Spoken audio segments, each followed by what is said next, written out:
Welcome, everyone, to the fifth lesson of learning how to read music. And today we are talking about sharps and flats and key signatures and accidentals. It's all kind of the same thing, but just different uses of how they show up in music. So you would remember that we have um, the music staff, and the notes show up on the music staff, and they've got their names. We've got the alphabet, and that's pretty much assuming that we're just looking at the white keys. And last week I alluded to how that changes when you go into the tones and the semitones and start changing keys. Um, and so this week we're looking at uh, these things here. The sharp. So that's an F sharp over here. We have a flat right next to the treble clef there. That's a flat. And that is at the opening, at the beginning of the music, that is called a key signature. Let me just see. Here we've got one that shows up in the middle of the music. That's not part of the key signature. So what does it all mean? Here's another one where there's an extra. It's having trouble focusing on that. But yeah, there's an extra sharp there. And then look, we've got here. That is called a natural. So I've got a document ready to show, to refer back to. Let me just bring this up. All right, so we've got a sharp, and what that does in your music is it raises the note half a tone. And remember, half a tone is a semitone. And then we've got a flat, which lowers the note half a tone. And then we've got a natural, which cancels out the previous sharp or flat. So what does that sound like on the piano? All right, so if we've got, we'll go with this one. See here. Oh, no, no, no. Let me stop sharing. I almost did it again. See here, we've got the key signature, and there's two sharps there. And so that is saying that the F is a sharp, and also the C is a sharp. Now, what this means when you see a sharp or a flat is that this is an F, and that's an F sharp, and this is an E, and that is an E flat. So when you see the note on the music, if there's nothing there, then it's just the white key, which is the bass note, whether it's C, D, E, F, G, A, B, C, and it changes to a black note when you see a sharp or a flat. The sharp pushes it up, the flat brings it down. So we've got C, C sharp, D, D sharp, E, E flat. Yes, the same black key can be both a D sharp and an E flat. It doesn't matter. It is both. Then we've got F, F sharp, G, G sharp, A, A sharp, B, B flat, A, A flat, G, G flat. So in either direction, for any key, a sharp or a flat will send it up a semitone or down a semitone. And if it's a white key, then the sharp or the flat will usually turn it into a black note. We'll start with that. There's other situations a bit more advanced than this, but we're just looking at the basics here. So, looking at this music, you see there's no key signature. And when there's no key signature, it means that it is either a C major or an A minor, but it means that there's no sharps or flats, so everything is just as you see it. We skip along here. Let's find here.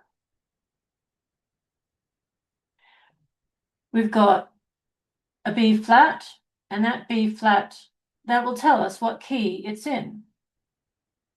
What it means, though, is that every B that you come across here, that's a B flat. Because it's got the B flat at the start, every single B is a B flat. And the reason that the B shows up at the beginning is because it means it applies to the whole piece. Every single B that you see will be a B flat. So then we come along and we see this. And suddenly it's not a B flat. That natural sign, this brings it back to being a B natural. And so it sounds like this. Here we've got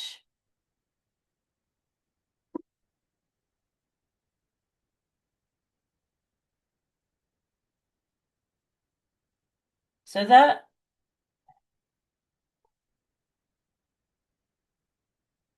G and B flat is this here, the G and then the B flat. As we're coming along here, then we get to this bit where we've got C and E, and then D and B natural.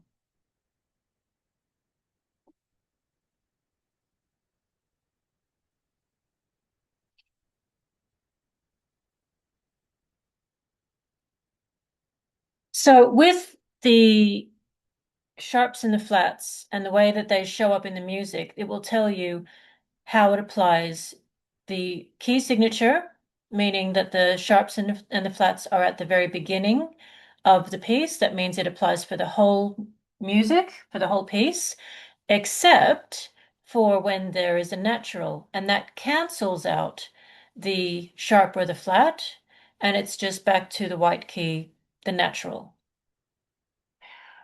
Now, when you are, let's see this one, we've got an F sharp, that means it's in G major. And we're coming along and, so every F. So if I played it without the flat, sorry, without the sharp, it would sound a bit like this.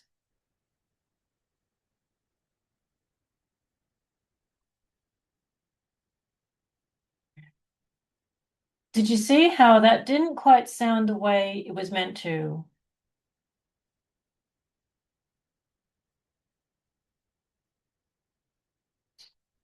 Because the way that the music was written was with a sharp, and we'll see how that changes how it sounds.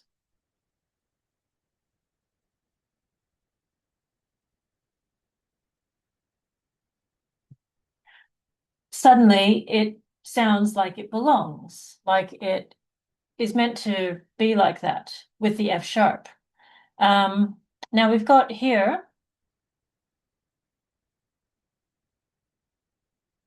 that's just an extra note, an extra sharp in there. That's additional to the F sharp. That's a G sharp. And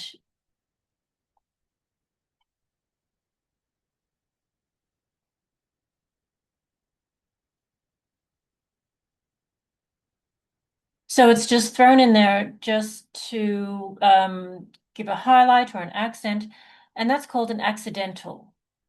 So this accidental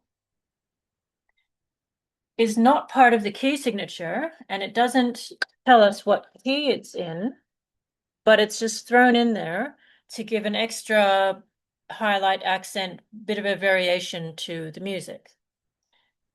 Now, so how would you know what key something is in just by looking at the key signature? So we've got a bit of a chart here. I've just gone just a few of the most common key signatures that you would see. So when there's nothing, it's a C major or an A minor. We've got one sharp here, an F sharp, and that means it's in G major. We've got two sharps. This is an F sharp and a C sharp, and that tells us it's in D major. We've got three sharps here, F sharp, C sharp, and G sharp, and that tells us that it's A major. And then when there's four, you've got E major. That's F sharp, C sharp, G sharp, and D sharp. And you would think, well, like, don't you like sort of lose track when you're singing or playing a piece that has so many sharps or flats? The same thing happens with flats. Wouldn't you lose track of it? Wouldn't you just forget which is sharp and which is not? And I guess the answer to that is once you become attuned to playing in that key, over time with practice, maybe, it becomes automatic. And so sometimes, um, the first thing when I'm sitting down to learn a new piece for the first time, the first thing is, okay, well, what key are we in? And then once you get into that, sorry, I'm still sharing.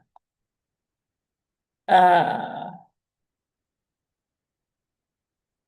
just realized we're still sharing, and that's okay. So once I sort of get my head into which key signature, which key I'm in, then um, I can remember which are the sharps and flats as I'm playing. So we've got this one, which is I think what we had at the beginning. So that B flat means that we're in F major. And if you're not familiar with the different keys, you think, well, what does that mean? So F major means this. It means that all of the notes come back to being related to the F note.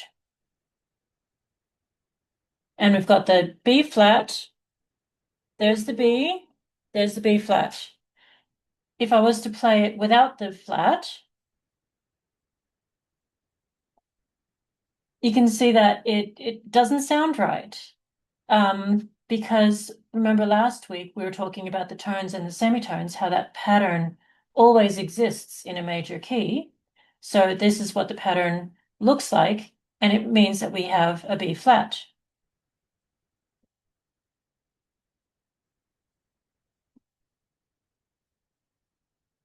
So that's what this means, that B flat that's there at the start of the music.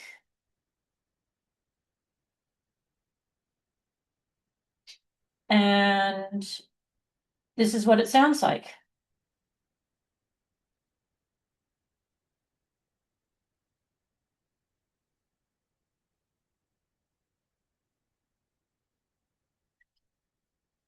If the B flat wasn't there, it wouldn't sound right. And so that's necessary um, to keep all the other notes in the right intervals. And you remember last week when we were talking about intervals, talking about how thirds is a really common harmonizer to play with the main note, the main key. This is how this shows up. So we've got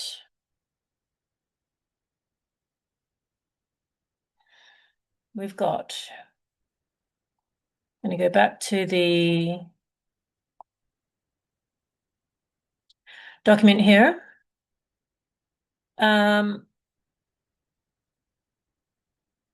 We know that the sharp raises the note half a tone, and the flat lowers the note by half a tone, being a semitone. The natural cancels it out, so it brings it back to being the white note instead of the black note. And then with the key signatures, these are probably the most common ones that you'll come across. And oh, that's what I was going to do. That's what I was going to do. I'll show what it sounds like with the sharps and flats, and then without the sharps and the flats, so that you can see and hear why it's so necessary to keep that pattern of the tones and the semitones, to keep those intervals, to make the music harmonize well.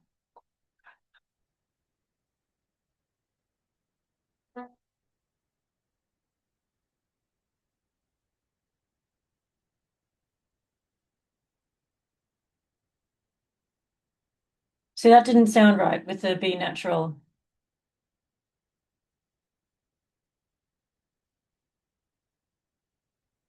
Now, we can, here's one with a key signature plus some extra accidentals thrown in.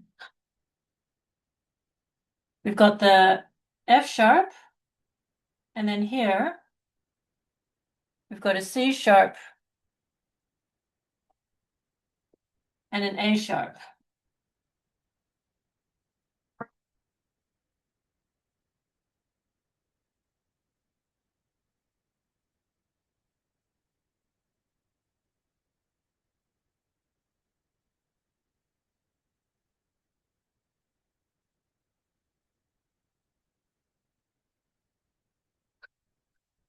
So as I was playing it, these were sharps, and this was a sharp, and then this was just the F, but because of the sharp at the start, that's an F sharp. And so I played it with the sharps. This is what it would sound like without those sharps.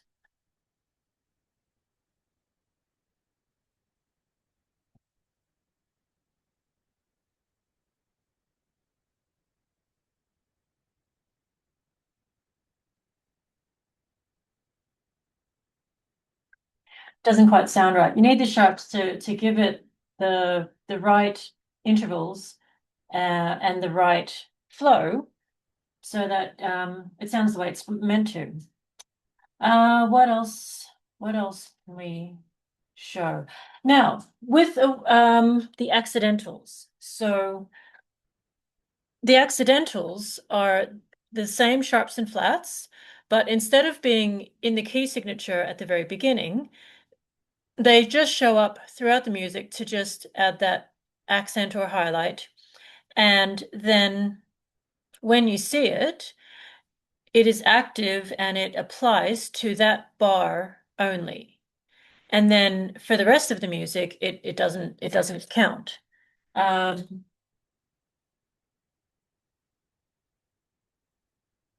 I'm just trying to find a good example to show this. See here, we've got a D flat. If there was another D in the same bar, it would also be a D flat. And here's an E flat.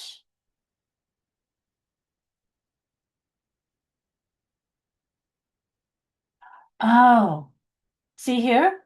I was confused. I'm going to show you why I was confused for a second when I showed you the E flat. Here,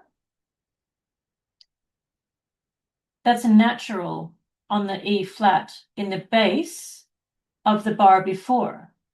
And so that was saying that, well, for this bar, that E is an E natural. Um, but then in the next bar, it's just putting the E flat back again.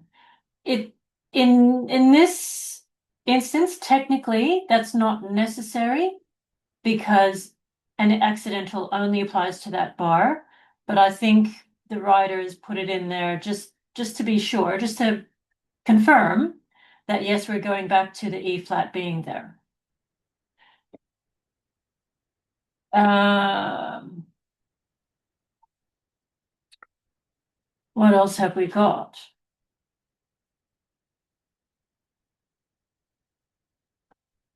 Here's one. We've got an accidental D flat. And then another one.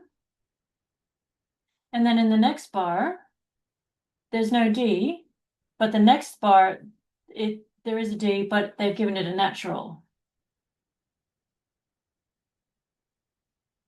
And again, I think it's the same thing where they've got an accidental, which only belongs to that one bar, and you can see that because they've shown it again in the next bar, there, and then again there.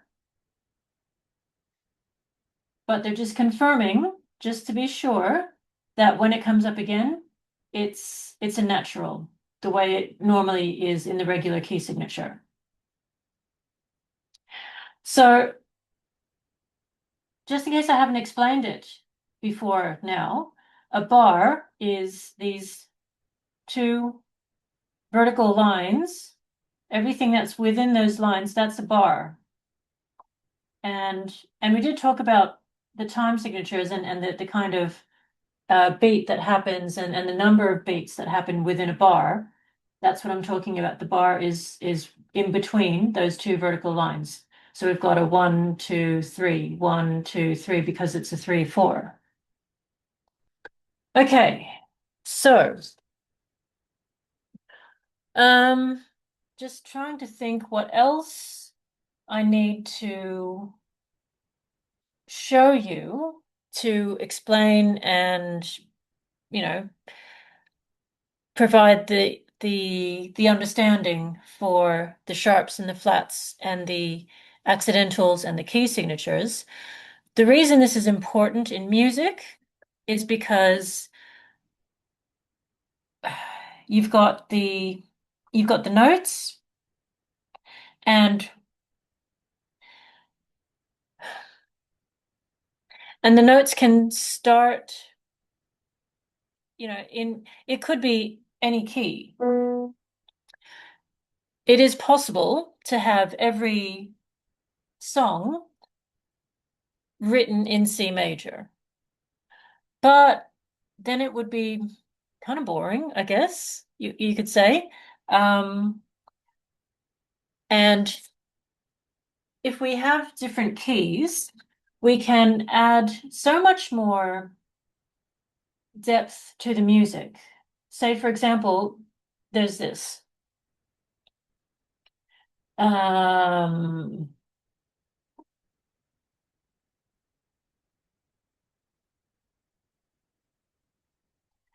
right, so that's in C major, but I could also play it in G major.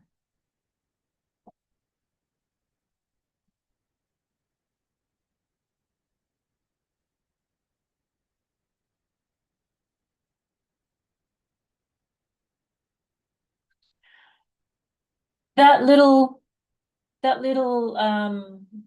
line of music is the same line of music, the same pattern, the same intervals, the same progression, but melody, but it's just played in different keys. And you can see how being played in different keys, it really changes. Well, it's not just the pitch, it has other subtle variances that you can only get by playing it in a different key. What about this one?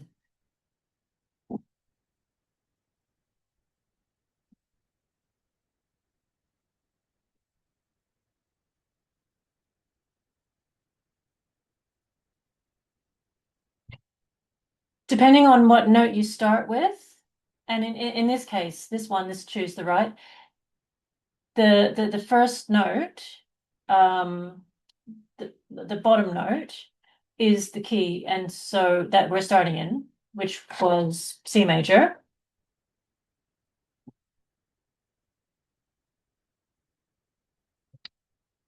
And so it's easy for me to figure out what the sharps and flats need to be, depending on what I started on.